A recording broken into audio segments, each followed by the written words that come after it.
आमाल की इस्लाह करम से कर दे। अल्हम्दुलिल्लाहि रब्बिल आलमीन वस्सलातु वस्सलामु अला खातिमिन नबिय्यीन अम्मा बाद फ़अऊज़ु बिल्लाहि मिनश शैतानिर रजीम बिस्मिल्लाहिर रहमानिर रहीम। पढ़िए अस्सलातु वस्सलामु अलैका या रसूल अल्लाह व अला आलिका व अस्हाबिका या हबीब अल्लाह। अस्सलातु वस्सलामु अलैका या नबी अल्लाह व अला आलिका व अस्हाबिका या नूर अल्लाह। दुरूद पाक पढ़ने के बेशुमार फ़ज़ाइल व बरक़ात हैं। काबे के बदरुद्दुजा, तैबा के शम्सुद्दुहा सल्लल्लाहु अलैहि वसल्लम पर दुरूद पढ़ना कब कब कहाँ कहाँ और कैसे काम आता है। और सुभान अल्लाह, नबी पाक की ताज़ीम, नबी पाक से मोहब्बत कैसे काम आती है। वाक़या सुनिएगा। हज़रत वहाब बिन मुनब्बा रहमतुल्लाहि तआला से रिवायत है कि बनी इसराइल में एक शख्स था, अल्लाह पाक ने उससे 200 साल की ज़िंदगी अता फरमाई। 200 ईयर्स उसकी लाइफ थी, मगर बदकिस्मती से 200 साल ही उसने समझ लें ज़िंदगी पूरी की पूरी नाफरमानी में गुजारी, अल्लाह को नाराज़ करने में गुजारी। अब इतने गुनाह किए, इतनी इसकी बुरी आदत ये थी कि जब उस बंदे का विसाल हुआ तो नोबडी रेडी टू गिव कफन टू हिम। कोई तैयार ही नहीं था कि उसको कफन दें, उसको गुस्ल दें, उसको कब्र में डालें, जनाजा पढ़ें। लोगों ने क्या किया, उसकी मैयत को घसीट कर गंदगी के ढेर पे डाल दिया। इतना इतना बदनाम ज़माना और इतना बड़ा गुनाहगार। उधर बनी इसराइल ने यह अंदाज अपनाया और उधर अल्लाह करीम ने हज़रत मूसा अला नबीना वालेस्सलाम पर वही भेजी। फरमाया, हमारा एक बंदा का इंतकाल हो गया है, आप जाइए, गुस्ल दीजिए, कफन पहनाइए, नमाज जनाजा पढ़कर उसकी तदफीन कीजिए। हज़रत मूसा जिसका जनाजा पढ़ाएं, अल्लाह के नबी जनाजा पढ़ाएं, वो तो बख्शा गया ना। अच्छा, आप तलाश करते करते बंदे के पास पहुंचे, कौन है, किसका इंतकाल हुआ, कोई बड़ा नेक आदमी होगा, मुझ पर वही आई है। अब जब जाकर उन्होंने तलाश किया, बंदा ढूंढा, तो पता चला उसको तो मोहल्ले वालों ने गंदगी के ढेर पे डाला हुआ है। कि या अल्लाह, ये इलाके वाले कह रहे हैं बड़ा खतरनाक, बड़ा नाफरमान, बड़ा गुनाहगार बंदा, और तू फरमाता है मैं इसको गुस्ल दूं, कफन। इतना बड़ा इनाम किस लिए, ऐसा क्या अमल किया इसने? सुनिए जरा। अल्लाह अकबर। आपने जब अल्लाह की बारगाह में अर्ज की ना, तो अल्लाह की तरफ से इरशाद हुआ, वाकई ये बंदा बड़ा गुनाहगार था, मगर अन्नहु काना कुल्लमा नशरत तौरा, जब ये बंदा तौरात शरीफ खोलता था, वह नज़रा इला इस्मी मुहम्मदिन सल्लल्लाहु अलैहि वसल्लम, जब मेरे हबीब अलैहिस्सलातु वस्सलाम के नाम मुहम्मद मुस्तफ़ा सल्लल्लाहु अलैहि वसल्लम के नाम को देखता, क़ब्बलहु व वदअहु अला ऐनैहि व सल्ला अलैहि, हमारे महबूब के नाम पाक को अदब से चूमता, उसे आँखों से लगाता और दुरूद पाक के नजराने भेजता था। ऐ मूसा, इसकी अदा हमें बड़ी पसंद आई है। 200 साल के गुनाह हैं और हबीब पाक से मोहब्बत है, मेरे नबी के नाम को चूमा है, दुरूद पढ़ा है। ए मूसा, हमें इसकी अदा बड़ी पसंद आई है, बस इसकी नेक अमल के सबब मैंने इसके सारे गुनाह बख्श दिए, मैंने इसका निकाह 70 हूरों के साथ कर दिया है। आमाल न देखे ये देखा, महबूब के कूचे का है गदा, आमाल न देखे ये देखा, महबूब के कूचे का है गदा, मौला ने मुझे यूं बख्श दिया, सुबहान अल्लाह सुबहान अल्लाह।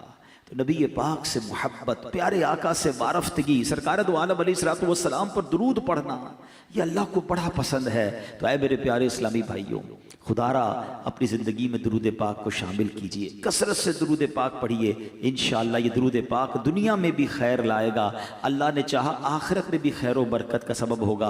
अल्लाह मुझे भी और आपको भी कसरत से दुरूद पाक पढ़ने की तौफीक अता फरमाए। अच्छा, उलमा कहते हैं ये तो बनी इसराइल का शख्स था, उस पर इतना करम हो गया, हम तो आका के उम्मती हैं ना, हम तो उन्हीं की उम्मत में से हैं। हम अगर दुरूद पाक पढ़ेंगे और बार बार पढ़ेंगे और जब जब सरकार का नाम आएगा अपने लबों को चूमेंगे, आका के नामे पाक को चूमेंगे, तो क्यों ना हम पर निगाह करम होगी। तो इंशाअल्लाह नियत करें, कसरत से दुरूद पाक पढ़ेंगे इंशाअल्लाह। ये मोबाइल फ़ोन जो है ना, ये हमारे रोज़ के घंटों ले जाता है, इससे थोड़ा अपने आप को निकालिए। थोड़ा सा ये आप ज़रा गौर करें ना, इस मोबाइल फ़ोन ने इतना बिजी कर दिया हमको, हम एब्सेंट माइंडेड हो गए। हमारे घर में रहकर भी हम घर में नहीं हैं। वो याद है कुछ अरसा पहले कराची में मोबाइल किसी ना किसी वाकई की वजह से बंद हो जाता है। एक दिन के लिए मोबाइल फ़ोन बंद हुआ तो मैंने एक सोशल मीडिया पर बड़ी दिलचस्प पोस्ट पढ़ी थी कि एक शख्स ने कहा कि आज बड़े दिनों बाद अपने घर वालों से मुलाकात हुई, पता चला बड़े अच्छे लोग हैं। क्योंकि घर में रहते भी हमारी मुलाकात तो नहीं है ना घर वालों से, बीवी अपने मोबाइल पर है, बच्चे अपने मोबाइल पर हैं, हम अपने मोबाइल, घर में हैं मगर घर में नहीं है। तो कब बड़े दिनों बाद मिला घर वालों से, बड़े अच्छी बातें करते हैं, बड़े अच्छे लोग हैं। टुडे आई नो दैट माशाल्लाह। तो अब ये हाल है हमारा कि हमें पता ही नहीं हमारे बच्चे कहाँ, हम कहाँ। तो थोड़ा सा मोबाइल, कोई टाइम ऐसा होना चाहिए कि जो हम, अब पता है दुनिया में बाकायदा इस फिनोमेना पे काम हो रहा है कि कई ऐसी जगह बनाई जा रही हैं। यानी एक होटल के बारे में मैंने पढ़ा, अमेरिका में गालिबन वो होटल है कि उस होटल में बाकायदा आप जाएं तो अब तो हम तो उस होटल में जाना पसंद करते हैं जहाँ वाईफाई हो। वहां जैमर लगाए गए हैं कि कोई फोन काम नहीं करेगा और वहां लिखा हुआ है हमारे रेस्टोरेंट में आना है तो हम हमारे साथ फिर सिर्फ खाना खाइए, मोबाइल नहीं चाहिए हमें, ताकि पता तो चले आपने खाया क्या है। हाँ, ये भी एक दिलचस्प बात है। अगर कभी देखे ना घर वाले, हम दोपहर का खाना खाएं और फोन पे ही लगे हुए और खाना भी खा रहे हैं, तो घर वाले पूछते खाना कैसा लगा, पता नहीं कैसा था खाना। जायका तो आएगा जब ना जब आप खाना खाएंगे, हम तो फोन पे लगकर खाना खा रहे होते हैं तो हमें टेस्ट तक पता नहीं चल रहा। अजीब अजीब बीमारियां हो रही हैं। मैं आपको एक और बात बताऊं, आप देखिए किस किस के अंगूठे में दर्द हो रहा है। जो अंगूठा है ना, कभी इसको मूव करके देखिएगा। जो बहुत ज्यादा मोबाइल का इस्तेमाल करेगा ना, उसके थंब में दर्द होना शुरू हो जाएगा। मैं एक साहब से मिला, उनके हाथ पे एक बड़ी अजीब किस्म की पट्टी बंधी हुई थी। तो मैंने कहा खैर तो है, क्या हुआ? अच्छा, उनका वाकई बहुत इस्तेमाल था मोबाइल का, बिजनेस पॉइंट ऑफ व्यू से ज्यादा इस्तेमाल था। तो उन्होंने कहा मेरे अंगूठे में इतना दर्द हुआ कि मेरी फिर ये पूरा हाथ में दर्द शुरू हो गया। तो मैंने डॉक्टर को दिखाया दुबई में, तो उसने कहा अब ये बहुत सारे मरीज आ रहे हैं जिनका बहुत ज्यादा मोबाइल का इस्तेमाल है। अंगूठे की एक रग होती है जो बहुत ज्यादा इस्तेमाल की वजह से अब खराब होने लग गई है। अच्छा, फिर उसने बड़ी बड़ी अजीब बात बताई जो मैंने सीखी, इसलिए मैं आपसे ये जिक्र इसलिए छेड़ा मैंने, जो मेरे लिए बड़ी नई बात थी। उसने कहा अब्दुल हबीब साहब ये बताएं अंगूठा कितने काम के लिए बनाया? अल्लाह पाक ने अंगूठे को कितने ज्यादा कामों के लिए बनाया है? उसने बताया अंगूठा सिर्फ ग्रिप के लिए है। पूरी दिन अगर मोबाइल को छोड़ दें, बाकी क्या काम है अंगूठे का? हम किसी भी चीज को पकड़ते हैं ना, तो अंगूठा उसकी ग्रिप करता है, उसको पकड़ता है। ये हमारे अंगूठे का इस्तेमाल था, मोबाइल फोन के लिए थोड़ी बना था। अब पूरा दिन हजारों मैसेज जो कर रहा है, वो अंगूठा इतने ज्यादा इस्तेमाल के लिए बना ही नहीं था। उसको इतना इस्तेमाल कर दिया कि उसमें दर्द होना शुरू हुआ, उसकी रगें खराब होना शुरू हो गई हैं। उसको डॉक्टर ने यह कहा कि अब आप अंगूठे से चैटिंग नहीं करेंगे, आप उंगलियों से चैटिंग करेंगे, वरना अंगूठा ही खराब हो जाएगा। तो ये तो सिर्फ अंगूठे की बात है, कईयों की आंखें खराब हो रही हैं, कईयों के कान खराब हो रहे हैं। इतना मोबाइल ना करें ऐसा। मोबाइल जरूरत के लिए हो, मगर मोबाइल जिंदगी बन जाए ये किसने कहा था? तो अल्लाह करे ये बात समझ आ जाए। और इसकी वजह से तिलावत का टाइम नहीं है, दुरूद का टाइम नहीं है, नमाजों का लोगों के पास टाइम नहीं है। तो खुदारा दुरूद पाक की कसरत कीजिए, ये दुनिया में भी काम आएगा, आखिरत में भी काम आएगा। दुखों ने तुमको जो घेरा हो तो दुरूद पढ़ो, दुखों ने तुमको जो घेरा हो तो दुरूद पढ़ो, जो हाज़री की तमन्ना हो तो दुरूद पढ़ो। आइए मिलकर मोहब्बत के साथ बावाज़ बुलंद दुरूद पाक पढ़ लें। सल्लु अलल हबीब सल्लल्लाहु तआला अला मुहम्मद सल्लल्लाहु अलैहि वसल्लम। इंशाअल्लाह अज़्ज़ व जल अब जब नबी पाक के मुबारक उसने तौरात में प्यारे आका के नाम को चूमाना, तो सुनो नबी पाक के नाम को जो चूमते हैं ना, ये अल्लाह पाक को किस तरह पसंद है, अल्लाह की रिज़ा हासिल करने का कैसा तरीका है। मक़ासिदुल हसना में है, एक मरतबा अजान हो रही थी, जब मौज़िन ने कहा अशहदु अन्ना मुहम्मदुर रसूलुल्लाह सल्लल्लाहु अलैहि वसल्लम, तो आशिक़ अकबर जनाब सिद्दीक़ अकबर रज़ी अल्लाह तआला अन्हु ने उसे दोहराया। यानी जैसे ही मौज़िन ने कहा आपने ऐसे ही दोहराया, फिर अपने दोनों अंगूठे चूमकर आंखों से लगाए। ए अंगूठे चूमने वालों तुम्हें मुबारक हो। जब सरकार आली वकार सल्लल्लाहु अलैहि वसल्लम ने अपने यारे गार की ये अदा देखी ना कि मेरा नाम सुनकर मेरे आशिक़ अकबर ने अंगूठे चूमे हैं, आंखों से लगाए हैं, नबी पाक ने फरमाया मन फ़अला मिथला मा फ़अला खलीली फ़क़द हल्लत अलैहि शफ़ाअती। आका फरमाते जिसने मेरे दोस्त जैसा काम किया, जैसे मेरे आशिक़ अकबर ने किया, अगर किसी ने ऐसा ही किया उसके लिए मेरी शफाअत हलाल हो गई। फरमाया इमाम हसन मुज्तबा रज़ी अल्लाह तआला फरमाते हैं जब मुअज्जिन कहे अशहदु अन्ना मुहम्मदुर रसूलुल्लाह सल्लल्लाहु अलैहि वसल्लम, तो जो बंदा ये सुनकर कहे मरहबा बि हबीबी व कुर्रतु ऐनी मुहम्मद इब्न अब्दुल्लाह, फिर दोनों अंगूठे चूमकर आंखों पर रखे, वो कभी अंधा नहीं होगा, उसकी आंखें कभी नहीं दुखेंगी। हाँ, मेरे आका का नाम ही ऐसा है जो आंखों को नूर बख्शता है। शायर कहते हैं ना, आंखों का तारा नामे मोहम्मद, दिल का उजाला नामे मोहम्मद, आंखों का तारा नामे मोहम्मद, दिल का उजाला नामे मोहम्मद। पूछेगा मौला है लाया क्या क्या, पूछेगा मौला है लाया क्या क्या, मैं ये कहूँगा नामे मोहम्मद, दिल का उजाला। हाय हाय, कैसा नाम है, सुनो मेरे आका का। मराकश में एक नेक औरत रहती थी, किताबों में ये वाकया मनकूल है। उसकी आदत थी जब उससे कोई तंगी या परेशानी पेश आती, अपने हाथ चेहरे पे रखती। अंदाज क्या होता था, अपने दोनों हाथ चेहरे पे रखती और सुभान अल्लाह अपने चेहरे को दोनों हाथों से छुपाकर क्या कहती, या मोहम्मद, मोहम्मद सल्लल्लाहु अलैहि वसल्लम कहती। नामे पाक की बरकत से उसकी परेशानी दूर हो गई। कुछ अरसे बाद उस औरत का इंतकाल हो गया। मरने के बाद उसकी किसी रिश्तेदार औरत ने उससे पूछा कि तुम्हारे साथ क्या मामला हुआ। कहा, कब्र में 2 फरिश्ते आए, मुनकर नकीर आए, सवाल पूछने आए। जब वो मेरे पास आए, मेरी तो आदत थी जब कोई परेशानी होती थी दोनों हाथ चेहरे पे रख के मोहम्मद कहती थी, आका को पुकारती थी, मसला हल हो जाता था। फरिश्ते आए, मैंने चेहरा छुपाया और मोहम्मद सल्लल्लाहु अलैहि वसल्लम कहा। हाथ उठाए तो फरिश्ते जा चुके थे। आए हाय, सुभान अल्लाह। अच्छा, मुफ्ती आज़म हिंद मुस्तफ़ा रज़ा खान साहब यही तो ख्याल पेश किया है ना कि ठीक है कब्र में फरिश्ते आएंगे, सवाल जवाब करेंगे, मगर हुजूर मेरा तो दीनो ईमान ही आप हैं। मैंने आप ही की तरफ इशारा कर देना है। वो क्या लिखते हैं, मेरा दीनो ईमान फरिश्ते जो पूछें,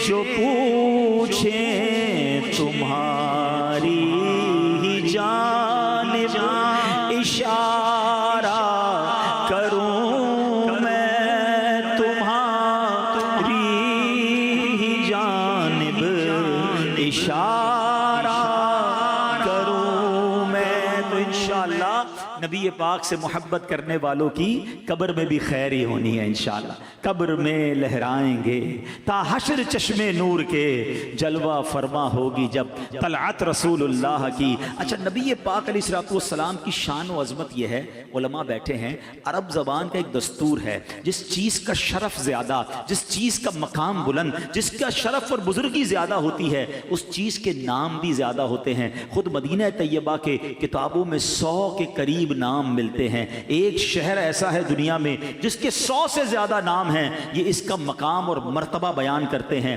सुभान अल्लाह, जनाब रसूलुल्लाह सल्लल्लाहु अलैहि वसल्लम की शान ये है कि आपके नाम 800 के करीब किताबों में नाम मिलते हैं। सुभान अल्लाह, मवाहिबुल लदुनिया में आप अलैहिस्सलाम के 800 नाम लिखे हैं, मगर कुर्बान जाइए सैयदी आला हजरत पर, आप कहते हैं कि मुझे 1400 नाम मिले हैं और ये तो मेरी तहकीक है जहां तक मैं पहुंचा हूं, वरना सुभान अल्लाह नबी पाक के नामों की गिनती मुमकिन नहीं है।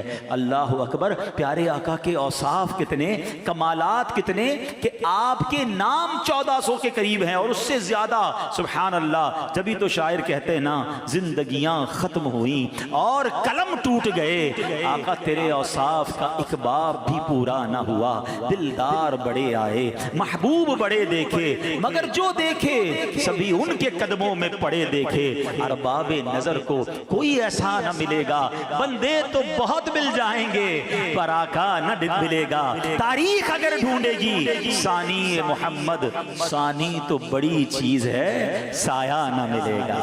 अल्लाह अकबर। नबी पाक अलैहिस्सलाम के नाम मुख्तलिफ मकामात पर क्या हैं, सुनते जाइए, सुभान अल्लाह की सदा बुलंद करते जाइए, दिल में इश्क़ रसूल को और बढ़ाते जाइए। अल्लाह अकबर। हजरत काबुल अहबार ताबई बुजुर्ग हैं रदी अल्लाह तआला अन्हु, आप फरमाते हैं अहले जन्नत के यहाँ आपका नाम अब्दुल करीम है, अहले दोज़ख के यहाँ अब्दुल जब्बार है, अहले अर्श के यहाँ आपका नाम अब्दुल हमीद है, फरिश्तों के यहाँ आपका नाम अब्दुल मजीद है। अंबियाए किराम के यहाँ आप अब्दुल वहाब जाने जाते हैं। जिन्नात के यहाँ आपका नाम अब्दुल रहीम, पहाड़ आपको अब्दुल खालिक कहते हैं। खुश्की में आपका नाम अब्दुल कादिर है। समुंदरों में अब्दुल मुहैमिन है। मछलियां आपको अब्दुल कुद्दूस कहती हैं। वहशी जानवर आपको अब्दुल रज़्ज़ाक कहते हैं। शैतानों के यहाँ अब्दुल कहार है। दरिंदे यानी चीर फाड़ कर जो जानवर खाते हैं उनके नजदीक आपको अब्दुल सलाम वो कहते हैं। चौपाए आपको अब्दुल मोमिन के नाम से पुकारते हैं। परिंदे आपको अब्दुल गफ्फार के नाम से पुकारते हैं। अल्लाह पाक के यहाँ आपका नाम मुबारक ताहा है। और मोमिनों के यहाँ सबसे मशहूर, सबसे फेमस जो आपका नाम है वो नाम पाक मोहम्मद सल्लल्लाहु अलैहि वसल्लम है। अब आपकी मुबारक कुनियत अबुल कासिम है, क्योंकि आप जन्नत तकसीम करने वाले हैं। ये शम्सो कमर कहे कशा और तारे, ये शम्सो कमर कहे कशा और तारे, ये महफिल सजाई मोहम्मद के सदके, महफिल सजाई मोहम्मद के सदके। आंखों का तारा नामे मोहम्मद, दिल का उजाला नामे मोहम्मद। सुभान अल्लाह। कुरान पाक में नबी पाक का सुभान अल्लाह नाम पाक जो मोहम्मद है वो 4 जगह आया और एक पूरी सूरत ही नबी पाक के नाम पर सूरह मोहम्मद मौजूद है। अच्छा, इन 4 जगह पे कहाँ कहाँ आया? सूरह आले इमरान 4थे पारे में आयत नंबर 144, पारा नंबर 22 सूरह अहज़ाब आयत नंबर 40 में, पारा नंबर 26 सूरह मोहम्मद आयत नंबर 2 में, और पारा 26 सूरह फतह आयत नंबर 29 में। एक उसूल बरकत के लिए आयत पढ़ता हूँ, उससे इंशाअल्लाह हमारा एक अकीदा भी और वाज़े हो जाएगा।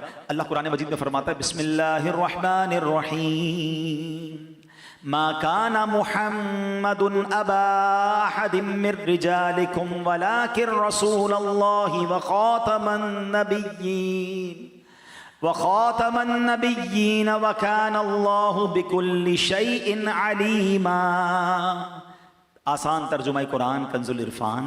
मोहम्मद तुम्हारे मर्दों में किसी के बाप नहीं हैं, लेकिन अल्लाह के रसूल हैं और सब नबियों के आखिर में तशरीफ़ लाने वाले हैं, और अल्लाह सब कुछ जानने वाला है। नबी पाक का जिक्र भी है इस आयत में, नाम मोहम्मद का भी जिक्र है, और ख़ातमुन नबिय्यीन है उसका ऐलान भी है। कितना वाज़े ऐलान है, सुभान अल्लाह। और कुर्बान जाइए अमीर अहले सुन्नत पर, बच्चे बच्चे की ज़बान पर ये नारा कितना प्यारा जारी कर दिया। मोहम्मदे मुस्तफ़ा सबसे आखिरी नबी, अहमदे मुजतबा आखिरी नबी, आमिना का लाडला सबसे आखिरी नबी, शाहे हर दोसरा सबसे आखिरी नबी, ताजदारे अंबिया सबसे आखिरी नबी, है हबीबे किबरिया सबसे आखिरी नबी, अकीदा सब सहाबा का सबसे आखिरी नबी, अकीदा अहले बैत का सबसे आखिरी नबी। क्या शान है हमारे आका अलैहिस्सलातु वस्सलाम की। और नबी पाक अलैहिस्सलातु वस्सलाम का जो नाम मोहम्मद है ना, इसका माना पता है क्या है? नाम ही कितना कमाल का है। आपके नाम का माना है अल्लज़ी युहमदु हम्दन बाद हम्दिन, यानी वो ज़ात जिनकी बार बार तारीफ की जाए। सुभान अल्लाह। मालूम हुआ कि सरकार दो आलम अलैहिस्सलातु वस्सलाम वो हस्ती हैं जिनकी बार बार तारीफ की जाती है, 1000 बार तारीफ की जाती है। और सुने कब से तारीफ हो रही है? जब से आपका नाम पाक मोहम्मद रखा गया है। नॉर्मली बच्चे पैदा होते हैं 7वें दिन नाम रखा जाता है। अल्लाह ने ये नाम कब रखा?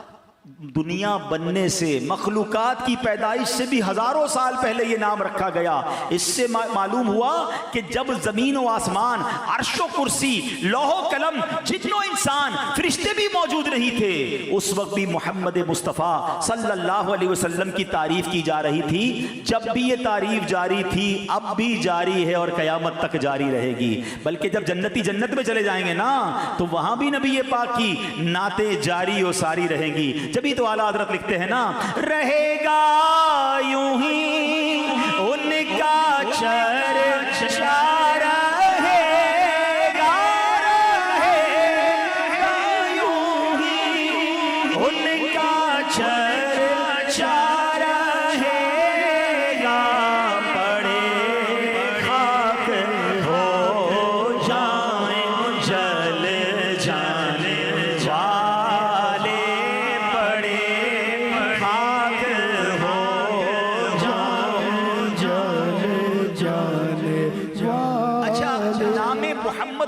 डिस्क्राइब करता है। अकीदा खत्म नबूवत इतना मजबूत हमारा होना चाहिए कि इतना पिलपिली दीवार हो तो उसमें कोई पिन दाखिल हो जाती है।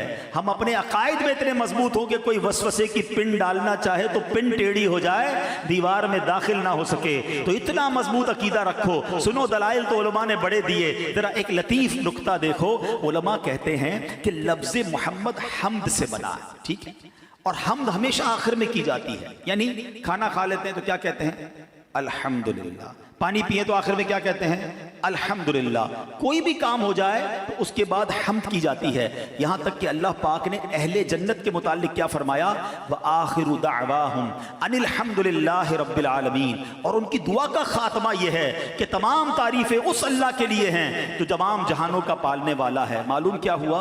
हम्द सबसे आखिर में की जाती है। सारे नबियों के नाम देख लें, किसी का नाम मोहम्मद नहीं था, ठीक है, किसी का नाम मोहम्मद नहीं है। क्यों? इसलिए कि सिलसिला नबूवत जारी था। और जब आखिरी नबी तशरीफ ले आए तो आखिर में मोहम्मद मुस्तफ़ा अहमद मुजतबा सल्लल्लाहु अलैहि वसल्लम को भेजा गया। उनका नाम पाक मोहम्मद रखकर बता दिया कि अब हम्द हो गई, दुनिया में अब किसी और नबी ने नहीं आना। मोहम्मद मुस्तफ़ा आखिरी नबी अहमद मुजतबा। मजबूत अकीदा होना चाहिए कि जनाब रसूलुल्लाह सल्लल्लाहु अलैहि वसल्लम यही सबसे आखिरी नबी हैं। और सुभान अल्लाह, अब आओ नाम मोहम्मद की बरकतें अब हम कैसे हासिल कर सकते हैं? वैसे तो उनका नाम बरकत, उनका जिक्र बरकत, उनकी दुरूद पाक उन पर पढ़े तो बरकत। नबी पाक की जो नाम पाक है ना, वो दुखी दिलों का भी सहारा है, बल्कि हर एक का सहारा है। मवाहिबुल लदुनिया में है कि अल्लाह पाक ने जब अर्श आज़म को तख्लीक फरमाया ना, अर्श आज़म को, तो अर्श पर अल्लाह पाक के नाम पाक के जलाल की हैबत से कपकपी तारी हो गई। अर्श हिलने लगा, कपकपाने लगा, और उस पर जब ला इलाहा इल्लल्लाह लिखा गया तो वो कांपने लगा।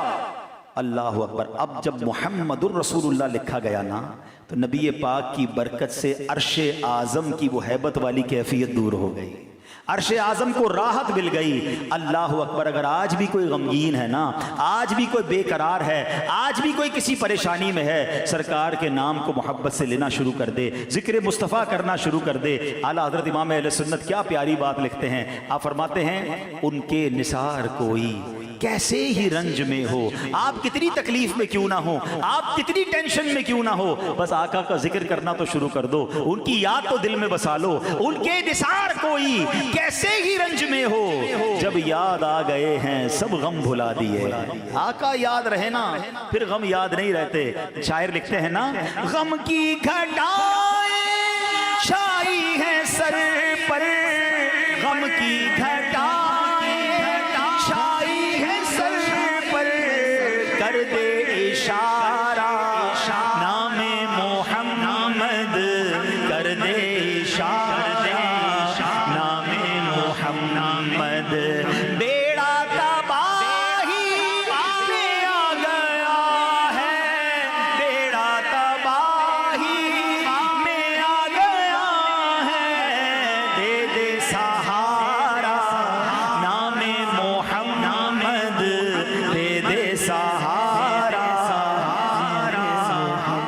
सुनो, आज भी इस नाम से पता है कैसे बरकत ली जा सकती है। हाँ, प्यारे आका फरमाते हैं कि अगर कोई बंदा इस नामे पाक की बरकत लेने के लिए अपना या अपने बच्चों का नाम मोहम्मद रख ले तो उसको भी बहुत बरकतें नसीब होती हैं। सरकार दो आलम फरमाते हैं, जिसके यहाँ बेटा पैदा हो और मेरी मोहब्बत और हुसूल बरकत के लिए उसका नाम मोहम्मद रखे तो वो और उसका बेटा दोनों जन्नत में जाएंगे।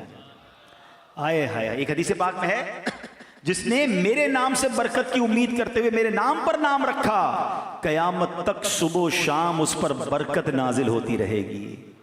अब ये बड़ा मामला है आजकल उस्ताद साहब भी बैठे हैं, अल्लामा साहब भी बैठे हैं, और भी उलमा हैं। हमारे पास लोग आते हैं, कहते बच्चों का नाम बताएं, मगर हजरत ऐसा बताएं जब पूरे खानदान में किसी का ना हो, बल्कि पाकिस्तान में भी किसी का ना हो।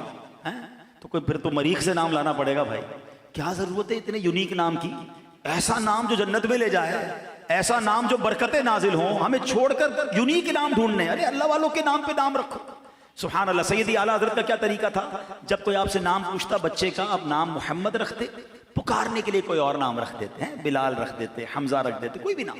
इसी तरह अमीर अहले सुन्नत की बारगाह में भी जब कोई आता है बेटे का नाम पूछते हैं, आप मोहम्मद ही नाम अता फरमाते हैं। फिर पुकारने के लिए अहमद रजा, बिलाल रजा, हमजा रजा, कोई भी अच्छा नाम सहाबी के नाम पे नाम रखें। मगर अब तो जनाब नाम वो चाहिए जो बिल्कुल ही यूनिक हो। ये ना करें आप, बच्चों और बच्चियों के नाम अंबिया, सहाबा, अहले बैत, इनकी बरकतें मिलेंगी आपको, आपके खानदान पर बरकतें नाजिल होंगी। अब इमाम गजाली अलैहि रहमतुल्लाहि अलैहि का नाम क्या है? इमाम मोहम्मद बिन मोहम्मद गजाली। आपका नाम भी मोहम्मद, आपके वालिद का नाम भी मोहम्मद, आपके दादा का नाम भी मोहम्मद। हम तो कहते नहीं जरा ये नाम ना दे, वो मेरे चाचा के बेटे का नाम है, वो हमारे मोहल्ले में किसी का नाम है, कोई और नाम बताएं, हमें तो नाम ही नहीं चाहिए वो जो किसी का रख लिया गया हो। तो ये ना करें, सुभान अल्लाह, नाम रखें। हाँ अच्छा, फिर मोहम्मद रखकर पुकारने के लिए दूसरा नाम क्यों?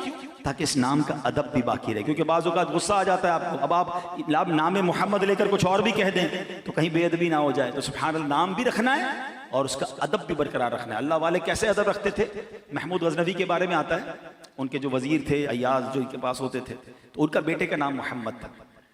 तो उन्होंने एक बार कहा, ए अय्याज के बेटे इधर आओ। तो बेटा कहता है, हुजूर लगता है कोई गलती हो गई है, रोज तो आप मेरा नाम लेके पुकारते थे, आज आपने मुझे अय्याज का बेटा कहा। तो कहा बेटा बात यह है, मैं रोज तुम्हें जब पुकारता था ना, मैं वजू से होता था, तुम्हारा नाम मोहम्मद है ना, आज वजू नहीं था तो मेरी गैरत ने गवारा नहीं किया कि बेवजू में ये नाम ले लूं। अदब वाले तो ऐसे अदब करते हैं। उलमा कहते हैं ऐसे नाम रखो, जरूर रखो, फिर उसके नाम का अदब भी करो। उसी नाम के साथ मादअल्लाह बुरी बातें लोग लगा रहे होते हैं। जब तो उलमा कहते हैं बोलने में एहतियात करनी चाहिए, कौन सा वक्त कबूलियत का हो। जैसे किसी का जैसे कहते रहमत, बरकत, ये नाम अव्वल तो रखने नहीं चाहिए, रखे तो फिर उसके संभालें उसको। घर में बरकत भाई है, नहीं बरकत नहीं है, चली गई, तो कहीं बरकत कबूलियत का वक्त है ना, बरकत ही चली जाए। रहमत है, नहीं है, रहमत नहीं है, तो क्या पता कबूलियत का वक्त ना हो। तो नाम वो रखें कि फिर जिसका आप एहतराम भी करें, और नाम अच्छे ही रखने चाहिए। और बहरहाल सुभान अल्लाह, बेटे की बात हुई है तो सुनो, बड़े हो सकता है बेटों की तमन्नाएं यहाँ हो, मुझे सुन रहे हो। इमाम अता रहमतुल्लाहि तआला फरमाते हैं कि जो ये चाहे कि उसकी औरत के हमल में लड़का हो, तो उसे चाहिए कि अपना हाथ औरत के पेट पर रखकर कहे, इनकाना ज़करन फ़क़त सम्मैतुहु मुहम्मदन, यानी अगर ये लड़का हुआ तो मैंने इसका नाम मोहम्मद रखा, इंशाअल्लाह लड़का होगा। आका के नाम की बरकत देखो इंशाअल्लाह। मगर यहाँ मैं एक छोटा सा बारीक नुक्ता जरूर अर्ज करूंगा। यकीनन लड़का बेटा बहुत बड़ी नेमत है, मगर बेटी भी बहुत बड़ी सआदत है। बहुत सारी हदीसें हैं बेटियों के फ़ज़ाइल पर। नबी पाक अलैहिस्सलाम फरमाते, जिसका मज़मून है किसी की 3 बेटियां हों, उसकी अच्छी परवरिश करे तो अल्लाह पाक माँ बाप दोनों पर जन्नत वाजिब करार दे देता है। एक साहबी ने कहा, हुजूर 2 बेटियां हों? फरमाया 2 बेटियां हों फिर भी जन्नत वाजिब हो जाती है। किसी ने अर्ज़ की, हुजूर 1 बेटी हो? फरमाया 1 बेटी हो फिर भी जन्नत वाजिब हो जाती है। और एक हदीस तो बेटियों के लिए इतनी निराली है, अल्लाह के हबीब अलैहिस्सलाम फरमाते, जिसका मजमून है बेटियों को बुरा मत कहो, बेशक मैं भी बेटियों वाला हूँ। ये जुमला कितना प्यारा है, मैं भी बेटियों वाला हूँ। मगर आज घर में अजीब झगड़े हैं, इस बात पर लड़ाइयाँ हो रही हैं, बेटा नहीं हो रहा, अपनी बीवी को ताने देते हैं। अल्लाह के बंदो, वो आपकी ज़ौजा है, औरत के हाथ में नहीं है, उसके इख्तियार में नहीं है, ये अल्लाह की देन है। अब तो मेडिकल साइंस भी ये बताती है कि जनाब औरत से ज्यादा मर्द का मामला होता है, लेकिन अल्लाह जिसे चाहे अता फरमाए। आपको वजीफा भी दे दिया, लेकिन इस बिना पर अपनी बीवी पर जुल्म करना, अपनी बीवी को ताने देना, उसके लिए जिंदगी मुश्किल कर देना, खुदा के वास्ते ऐसा ना करें। नाम मोहम्मद सल्लल्लाहु अलैहि वसल्लम जिनका जिक्र खैर सुन रहे हो ना, मैं आपको हदीस पाक सुनाता हूँ। हदीस पाक है जिसका मजमून है कि सुन लो, तुम में सबसे बेहतरीन वो है, द बेस्ट अमंगस्ट यू। आका फरमाते, तुम में बेहतरीन वो है जो अपने घर वालों के साथ बेहतरीन है। फरमाया, मैं तुम सबसे ज्यादा अपने घर वालों के साथ बेहतरीन हूं। इनमें से जिनको अल्लाह ने ये नेमत दी है, शरीक हयात दी है, तो वो भी दिल रखती है। हर बात, खाना ठीक नहीं पका तो उसे सुना दिया, कपड़े इस्त्री नहीं तो उसे सुना दिया, ऑफिस में प्रॉब्लम हुआ तो जाके उस पर गुस्सा उतार दिया। क्या वो दिल गुर्दा नहीं रखती है? ठीक है, आपकी ज़ौजियत में आ गई तो उसके पास कोई इख्तियार नहीं है। कभी हो सकता है तकिए में मुंह रख के वो भी रोती होगी कि मुझे कैसा शौहर मिला, रोज गालियां देता है, रोज बुरा भला कहता है, मैं गरीब कहां जाऊं। खुदा के वास्ते ऐसा ना करे, उसका भी दिल है, और अगर उसकी दिल आजारी की तो कयामत के दिन इस पर भी जवाब देना पड़ जाएगा। कुर्बान जाइए मेरे शेख तरीक़त अमीर अहले सुन्नत एक बार मदनी मुज़ाकरे में क्या फरमाते हैं? आप फरमाते हैं कि अगर सेठ ने अपने मुलाजिम का दिल दुखाया है, नाजायज उसकी हक तलफी की है, उसको मुलाजिम से माफी मांगनी होगी। शौहर ने अपनी बीवी का दिल दुखाया है, शौहर को बीवी से माफी मांगनी होगी। आप फरमाते, बाप ने नाजायज अपने बच्चों का दिल दुखाया है, बच्चों से माफी मांगनी होगी। और सुनो, आगे बढ़कर बात फरमाई, फरमाया अगर पीर ने अपने मुरीद की दिल आजारी की है, हक तलफी की है, तो पीर को माफी मांगनी होगी। ये कितनी बड़ी बात है। मगर फिर आपने उसको डिस्क्राइब किया, क्यों? आप फरमाते खुद सरकार दो आलम अलैहिस्सलाम सहाबा इकराम के सामने फरमाया करते, किसी का हक आता है तो मुझसे ले ले। ये कैसी शानदार तरबियत है। और आज मैं कहूं मैं बीवी से माफी मांगू, अरे मैं मर्द हूं, अरे तुम मर्द भले हो मगर मुसलमान पहले हो, की है दिल आजारी तो मांगनी पड़ेगी माफी, वरना ऐसा ना हो कयामत के दिन वो मजलूम खड़ी हो जाए। ऐ मेरे प्यारे इस्लामी भाइयों, अपनी ज़ौजा की अहमियत समझनी हो ना। कभी एक दिन हम सब असल बात होगा, हमें लगता है मैं बाहर जाता हूं, इतना कमाता हूं, इतनी मेहनत करता हूं, यकीनन आप काम करते हैं, मगर वो जो घर में कर रही है ना वो हम नहीं कर सकते। कभी करके देख लें। एक दिन छुट्टी वाले दिन कहे सारे घर के काम मैं करूंगा, बच्चों को मैं संभालूंगा, तो पंजाबी में कहते हैं ना लग पता जाएगा, बंदा कहेगा वो बारी ठीक था भाई, है जिसका काम उसी को साझे। ठीक है। और मैंने इसका मुजाहरा पता है कब देखा है? जब किसी के घर में अचानक बीवी दुनिया से चली जाए। हाँ, उससे पूछो, जब उसको बच्चे संभालने पड़े, जब उसको घर संभालना पड़ा, फिर अंदाजा हुआ कि मुझे तो कितनी आसानियां थी, मेरे कपड़े तैयार, मेरा खाना तैयार, मेरी दवाई पीनी तो दवाई तैयार, और फिर भी मैं बातें ही सुनाता हूं। कभी आपने सोचा? अच्छा, ये मैं बड़ी अजीब बात कर रहा हूं, हो सकता है कोई कहे मौलाना साहब को क्या हो गया, मैं इस्लाम की बात कर रहा हूं। मैंने आपको आपके नबी की हदीस सुनाई है।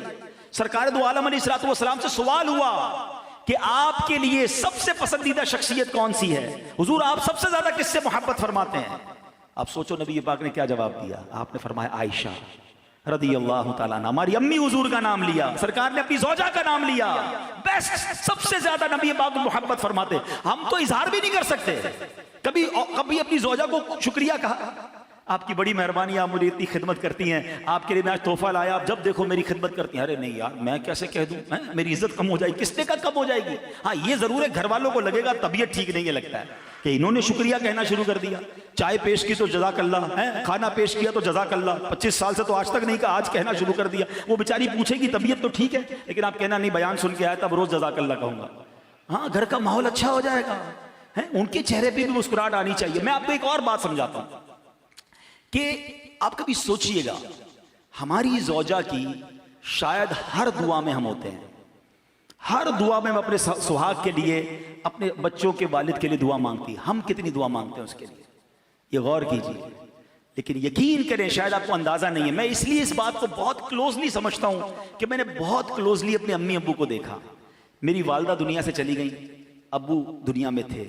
मैंने जब अब्बू की तन्हाई देखी ना और उनकी कैफियत देखी, हम समझते जवानी में मियाँ बीवी जरूरी हैं, ये रिश्ता मरते दम तक जरूरी है, बुढ़ापे में ज्यादा जरूरी है। ये एक दूसरे के दुख दर्द के साथी होते हैं, इनका उठना जल्दी होता है, इनका सोना जल्दी होता है, इनके बहुत सारे मामूलात एक दूसरे से जुड़े हुए होते हैं। शरीके हयात पहले चली जाए ना, मर्द टूट के रह जाता है। अच्छा, मर्द चला जाए औरत जिंदगी गुजार लेती है, क्योंकि उसको बच्चों को, कई बेवा औरतें हैं जिन्होंने अपने बच्चों को बड़ा किया है, क्योंकि उनको घर संभालना आता है, मर्द को नहीं आता। तो मेरे प्यारे इस्लामी भाइयों, कदर कीजिए, ये अल्लाह की नेमत है, और इस कदर का इजहार भी कीजिए, उनके लिए दुआएं कीजिए, उनका शुक्रिया अदा कीजिए। और इस बिना पर घर में झगड़ा मत कीजिए कि लड़का नहीं हो रहा, बेटा नहीं हो रहा। ये बेटी कितनी बड़ी नेमत है, पूछो इनसे जितने बैठे बेटियों वाले। आज भी वालिद घर में जाए तो बेटी ज्यादा प्यार देती है, बल्कि शादी के बाद भी बच्ची अपने वालिद से अटैच होती है। तो ये बहुत बड़ी नेमत है, घर की रौनक है। लोग कहते हैं बेटा नहीं होगा तो रिस्क का क्या होगा, फिर किधर गया तुम्हारा ईमान? मैं जानता हूं 4 बच्चियों के वालिद से, हमारे रिश्तेदार हैं, 4 बेटियां, एक भी बेटा नहीं है। कहते यार जब जब बेटी अल्लाह ने दी, ऐसा रिस्क दिया, मेरी तो अकले हैरान है माल किधर से आ रहा है। हाँ, बेटियां वो गमज़दा नहीं है, मेरी 4 बेटियां, मैं बहुत खुश हूं, अल्लाह ने बरकत किया। हाँ, क्यों खुश है? और अल्लाह ने नवाजा क्योंकि उसने शिकवे नहीं किए। बंदा कहे मैं लड़ाई भी करता रहा, बीवी को गालियां भी देता रहा, रिस्क क्यों नहीं आया? तुमने तो नाशुक्री की।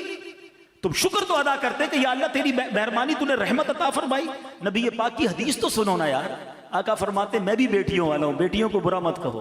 तो अल्लाह करे कि ये बात हमें समझ आ जाए, हम प्यार मोहब्बत से रहें। छोटी सी जिंदगी है, याद रखना, जिसके घर में सुकून है ना।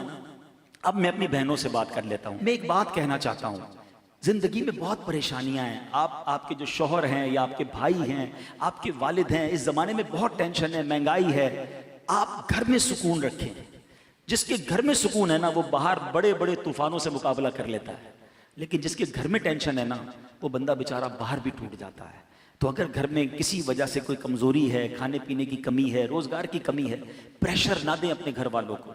हाँ, पहले के ज़माने की औरतें पता है कैसी होती थी कि जब कोई बंदा बाहर जाता था ना कमाने के लिए, तो औरतें सुबह कहती थी देखो हलाल लाना, बेशक थोड़ा लाना, हराम मत लाना, हम जहन्नम की आग बर्दाश्त नहीं कर सकेंगे। ये वो खवातीन होती थी। और आज की औरत क्या कहती? चोरी करो, डाका डालो, कुछ भी करो, मुझे मेरी फरमाइशें पूरी करो, मुझे ये चीज चाहिए। अब इस टेंशन में बेचारा या तो वो गलत काम करता है, चोरी चिकारी की तरफ, रिश्वत की तरफ चला जाता है, या फिर टेंशन में आकर मरीज बन जाता है, या फिर खुदकुशी करता है। तो प्लीज प्रेशर ना दें, मिलकर रहें। गाड़ी के दो पहिए हैं, प्यार से रहें, हाथ पकड़कर जिएं। एक बात मैंने जिंदगी में देखी है, जिस औरत ने दुख सुख में अपने शौहर का साथ दिया है ना, दुख में तकलीफ में अपने शौहर का साथ दिया है, अल्लाह ने उस औरत को सुख के दिन जरूर दिखाए हैं। अल्लाह ने उसको खुशियां जरूर अता फरमाई। मुश्किल वक्त में साथ दे दो, अल्लाह सुख के दरवाजे खोल देगा, रहमत के दरवाजे खोल देगा। तो बहरहाल सरकार दो आलम सल्लल्लाहु अलैहि वसल्लम का जिक्र खैर भी किया, उनके मुबारक नामों की बात भी की, और उन्हीं की सीरत की चंद बातें मैंने पेश कर दी कि नबी पाक अपने घर वालों के साथ कितने बेहतरीन थे।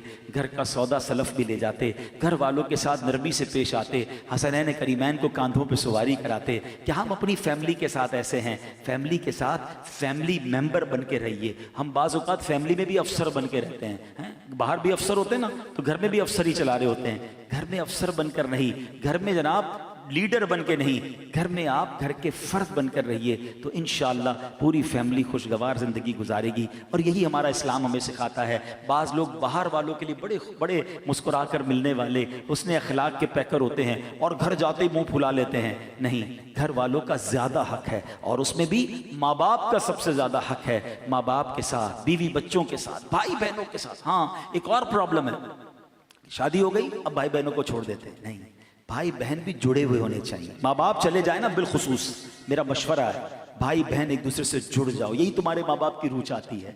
वरना भाई बहन बिखर जाते हैं, एक दूसरे से मिलते नहीं है, थोड़ी थोड़ी बातों पर लड़ाई, जायदाद के मामलों पर लड़ाई ना करें, थोड़ा बहुत ऊपर नीचे करके जुड़े रहो, यही जिंदगी है। कुछ लोग बड़े तो वो कहते हैं जोम में होते हैं, मेरे 5000 फ्रेंड्स हैं फेसबुक पर, मैं इतने व्हाट्सएप के ग्रुप में हूँ, सारा दिन मैं चैटिंग करता हूँ, मेरे बड़े चाहने वाले हैं। सच बताऊं, जिस दिन अस्पताल के बिस्तर पर जाओगे ना, तुम्हारे अस्पताल के बिस्तर के आसपास तुम्हारे घर वाले ही नजर आएंगे। कोई व्हाट्सएप का, फेसबुक का, सोशल मीडिया का फ्रेंड नहीं आएगा जिसके साथ तुम सारी जिंदगी चैटिंग करते रहे।